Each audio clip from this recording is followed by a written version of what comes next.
চলো বন্ধুরা, একটা আলুর রেসিপি তোমাদের দেখানো যাক। প্রথমে আলুটা কেটে নিতে হবে। আমি কেটে নিচ্ছি, তারপর তার উপর দিয়ে কেটে নিতে হবে। কাটার পর এটাকে একটা পাত্রয় দিয়ে আস্তে আস্তে দিয়ে দিতে হবে। তারপর 1 চামচ পরিমাণ সয়াবিন তেল দেওয়ার পর জল দিয়ে দিতে হবে। সয়াবিন তেলটা দেওয়ার কারণ যেন আলুটা তেল তেল ভাব থাকে। 10 মিনিট রেখে দিতে হবে। 10 মিনিট রাখার পর একটা সুতির কাপড় নিতে হবে, যাতে আলুর গাছ থেকে যে জলটা ছিল সে জলটা ছড়ে যায়। আস্তে আস্তে দিয়ে ওটা উল্টো করে দিয়ে আস্তে আস্তে আস্তে আস্তে মুছে নিতে হবে।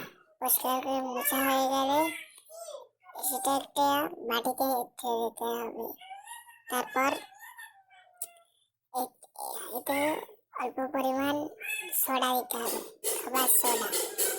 সোডা দেওয়ার পর এটাকে পরিষ্কার করে মাখাতে হবে, যেন কোনো জায়গায় এড়িয়ে না থাকে, সব জায়গায় যেন মেখে যায়। পরিষ্কার করে মাখানোর পর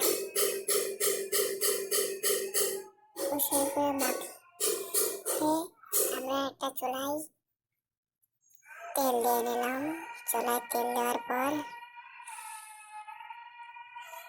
তেল দেওয়া হয়ে গেছে। তেলটা হিট হওয়ার পর আলু কটা দিয়ে আস্তে আস্তে আলু কটা মিডিয়াম আঁচে ভেজে নিতে হবে।